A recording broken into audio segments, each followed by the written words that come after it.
फुरू वालातुन कहते हैं स्ट्रॉबेरी, अरबी में कहते हैं स्ट्रॉबेरी को फुरू वालातुन, और उर्दू में और इंग्लिश में दोनों में इसका नाम है स्ट्रॉबेरी। ठीक है, आगे है बरकूकुन, बरकूकुन कहते हैं आलू बुखारा, और इसको इंग्लिश में कहते हैं प्लम, प्लम। ठीक है, और ये आ गया आलू बुखारा। और इसके बाद है तूत, जिसे हम शहतूत कहते हैं, इसको कहते हैं ब्लूबेरी। शहतूत को क्या कहते हैं? ब्लूबेरी। ठीक है, अब आगे आ जाते हैं, आगे है मोज़।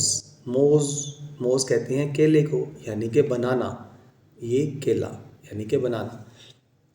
कमसरी, कमसरी कहते हैं नाशपाती को, यानी कि पियर, नाशपाती मतलब पियर, ये नाशपाती। ठीक हो गया।